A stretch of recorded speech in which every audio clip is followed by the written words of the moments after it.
नमस्कार। बेटी बचाओ बेटी पढ़ाओ का नारा देने वाले हमारे सिस्टम की आज हम आपके सामने पोल खोलने जा रहे हैं। सोचिए उस माँ पर क्या गुजरी होगी जिसे पुलिस 44 दिनों तक एक थाने से दूसरे थाने दौड़ाती रही और कहती रही कि तुम्हारी बेटी किसी के साथ भाग गई होगी, लेकिन फिर अचानक उसी बेटी की लाश घर के पास ही एक गड्ढे के अंदर मिलती है। उस मासूम के साथ बेरहमी से गैंग रेप किया गया और हत्या करके उसे जमीन में गाड़ दिया गया था। आज हम बात कर रहे हैं वैशाली की रहने वाली संजना भारती और उसकी उस बेबस माँ गीता कुमारी की, जो पिछले एक साल से अपनी बेटी के लिए न्याय की भीख मांग रही है। जब यह हैवानियत सामने आई थी तब चिराग पासवान, पप्पू यादव और तेजस्वी यादव जैसे बड़े बड़े नेताओं ने उनके घर जाकर डंके की चोट पर कहा था कि 3 महीने में बेटी को न्याय मिलेगा, दोषियों को फांसी होगी। लेकिन आज सच्चाई क्या है? एक साल बाद आज मुख्य आरोपी अमन और रुपेश खुलेआम बेल पर बाहर घूम रहे हैं और कोई उस माँ का हाल पूछने तक नहीं गया। आखिर यह सब शुरू कैसे हुआ? तारीख थी 27 मई 2025। बीए फाइनल ईयर की छात्रा संजना भारती सुबह 10:30 बजे अपना एडमिट कार्ड लाने कॉलेज के लिए निकली थी। जब वो लौट कर नहीं आई तो मां घबराकर भगवानपुर और गोरौल थाने पहुंची, लेकिन पुलिस ने सीमा विवाद का बहाना बनाकर उन्हें सिर्फ दौड़ाया। कोर्ट में गुहार लगाने के बाद भी एफआईआर दर्ज नहीं की गई। पीड़ित परिवार का सीधा आरोप है कि उनके विधायक सिद्धार्थ पटेल उर्फ चुन्नू पटेल ने भी उनकी कोई मदद नहीं की। मां का साफ कहना है कि अगर 1 जून को ही एक्शन लेकर केस दर्ज करवा दिया गया होता तो शायद आज संजना जिंदा होती। आज पुलिस और प्रशासन से इस मां का भरोसा पूरी तरह उठ चुका है। केस की जांच करने वाले अधिकारियों पर भ्रष्टाचार और दलाली के गंभीर आरोप हैं। मां गीता कुमारी ने एसपी, डीआईजी, डीजीपी और यहाँ तक कि नए मुख्यमंत्री सम्राट चौधरी से मिलकर न्याय की गुहार लगाई है। एक बेबस मां आज हाथ जोड़कर पूछ रही है कि उसके इलाके की बेटी की कातिलों को सजा कब मिलेगी? क्या संजना को कभी न्याय मिल पाएगा या फिर एक माँ की ये चीख भी इस गूंगे बहरे सिस्टम में हमेशा के लिए दबकर रह जाएगी? आइए लिए चलते हैं मृतक संजना भारती की माँ की बयान की ओर। जी क्या हुआ है, क्या? मेरी बेटी संजना भारती 27 मई 2025 को दिन मंगलवार को 10:30 बजे घर से निकली थी बीए फाइनल ईयर की एडमिट कार्ड लाने के लिए, और जब बोली कि आधा घंटा में चले आएंगे, 11:30 पौने 12 हुआ, नहीं आई तो मैंने फोन की। फोन स्विच 2 बार कट गया, उसके बाद तीसरा में स्विच ऑफ हुआ तो मैं पहुंची वहाँ कॉलेज में, खुद गई से स्विच ऑफ उसका मोबाइल क्यों हो गया, क्योंकि वो मोबाइल स्विच ऑफ अपने से खुद से नहीं करती थी। तो मैं गई वहाँ तो नहीं मिली, खोजबीन बहुत की। तो 27 मई को मैं घर चली आई, अपने सभी सगे संबंधी से पूछ के। 28 मई से जो मैं दौड़ने लगी भगवानपुर थाने गई। भगवानपुर थाना बोला गोरौल जाइए, आपका घर गोरौल क्षेत्र में है। तो मैं बोली कि कॉलेज तो भगवानपुर थाने में है, तो नहीं आप गोरौल जाइए। गोरौल गई तो बोला कि कॉलेज है भगवानपुर थाने गई। ये 44 माने 1.5 महीना मैं दौड़ते रही, गोरौल से भगवानपुर से गोरौल। फिर 26 जून को मैंने न्यायालय में केस की तो वहाँ से भी मेरा एफआईआर नहीं हुआ।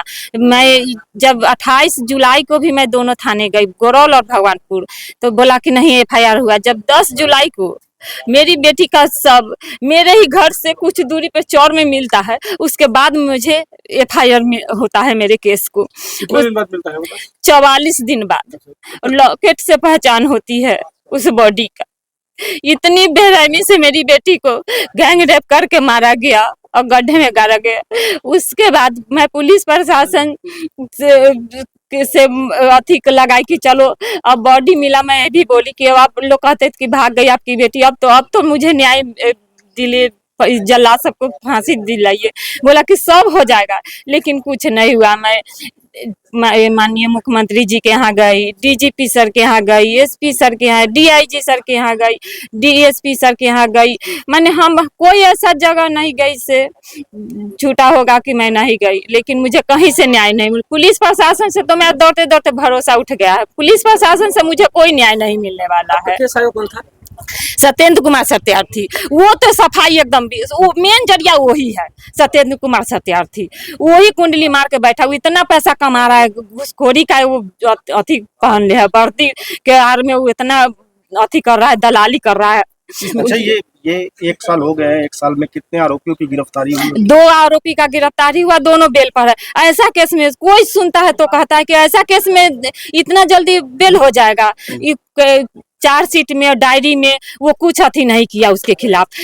जब रुपेश पकड़ाया था उसका फेस कॉन्फ्रेंस हर चीज हुआ, लेकिन अमन का कहीं नहीं हुआ। एसपी सर बोले, ललित मोहन सर, उसको रिमांड पर लिया जाएगा, रिमांड पर भी नहीं लिया गया, न कभी उसका फोटो का भी डाला न कुछ। तो मैं क्या समझू, सब कानून व्यवस्था जो है ना, पुलिस व्यवस्था सफाई एकदम दल्ले से भी बेहतर अच्छा, जब पिछली बार खराब की है। घटना घटी थी तब जो जितने भी राजनीतिक दलों के नेता थे वो सभी लोग आपके यहाँ आए? हाँ, वो सब तो चिराग पासवान जी आए, पप्पू यादव जी आए, तेजस्वी जी वीडियो कॉल बात किए और बहुत सारे नेता आए। सब बोले 3 महीने में उस सबको फांसी मिल जाएगी, 3 महीने में न्याय मिलेगा। संजना बिटिया को 3 महीने में न्याय दिलाऊंगी, एकदम डंका ठोक के कहते थे कि मैं न्याय दिलाऊंगी। लेकिन फिर उसके बाद मुझे कोई पूछने नहीं आया कि आपकी बेटी को न्याय मिला कि नहीं मिला। अच्छा, एक चीज बताइए, आपके इस मामले के अंदर कहीं आपको लगता है कि किसी नेता की इन्वॉल्वमेंट है आपके खिलाफ में? हाँ, मैं अगर अब दूसरे नेता के तो अथी नहीं कर सकती हूँ, लेकिन मेरे ही जो माननीय विधायक जी है ना, उस वही में मुझे शुरू से इग्नोर कर रहे हैं। कौन है इसके विधायक से चुन्नू पटेल, वैशाली विधानसभा? हाँ, सिद्धार्थ पटेल। सिद्धार्थ हाँ, पटेल। क्या उन लोगों ने क्या कहा, उनके पास आप गई थी? हाँ, मैं 1 जून को उनके यहाँ गई थी, वो मेरे ही समक्ष जब मैं उनके मोबाइल पे ऐसे तिरछा होकर देखी कि सही में कॉल कर रहे हैं कि झूठ बोल रहे हैं हम, तो देखे कि डीएसपी लिखा हुआ था, उस पर कॉल किए, ऐसा ऐसा बात है, पीरापुर गोरल प्रखंड का कांड है, जांच कीजिए। तो उधर से क्या बोला गया कि ऐसा ऐसा 18 लड़की गायब है, हम इस पर जांच कर रहे हैं। तब मैं घर आई तो सोची कि चलो अब मेरी बेटी मिल जाएगी, मैं बहुत खुश थी कि मेरी बेटी मिल जाएगी। लेकिन नहीं, वो तो झूठ मूठ के फोन करके फिर सारा ठप कर दिया। कुछ नहीं, मैं 1 जून को वहाँ उनके यहाँ गई थी, चुन्नू पटेल के यहाँ, सिद्धार्थ पटेल जी के यहाँ। अगर वो 1 जून को मेरा FIR करवा देते तो आज मेरी बेटी जिंदा होती। आज मैं अपने बेटी को बरसी नहीं मनाती मैं अपने बेटी को। आज उसकी डोली विदा करने की सोचती, लेकिन नहीं, सभी पुलिस प्रशासन और यहाँ के विधायक ने मिलकर मेरी बेटी मरवा डाला। अच्छा, अब तो सरकार बदल चुकी है, नए मुख्यमंत्री भी है, उनके पास में आप लोग गए हैं? हाँ, मैं गई हूँ, 11 जून को गई हूँ नए मुख्यमंत्री जी के यहाँ। मुझे उनसे उम्मीद है कि मुझे कम से कम न्याय मिला दे। जो नारा है लगाते हैं ना, बेटी बचाओ बेटी पढ़ाओ, वो सच कर दे। मैं चाहती हूँ, मैं इतना दुखी हुई हूँ मेरी बेटी के अति में, और कोई माँ नहीं इतना कष्ट भोगे, किसी की बेटी और किसी की माँ न्याय के लिए इतना दर दर भटके। मैं माननीय मुख्यमंत्री जी से हाथ जोड़ के कर जोड़ के विनती करती हूँ कि जागे, सोए नहीं, जागिए, देखिए आपके गांव की, आपके शहर की, आपके इलाके की बेटी के साथ क्या हो रहा है। लेकिन आज तक किसी एक दरिंदे को सजा नहीं मिला। इसमें मुख्य आरोपी कौन कौन है? मुख्य आरोपी अमन है और रुपेश है, और इसमें 5-6 और है, लेकिन जांच ही नहीं हो रहा है तो पता कैसे चलेगा। क्या नाम है आपका? गीता कुमारी।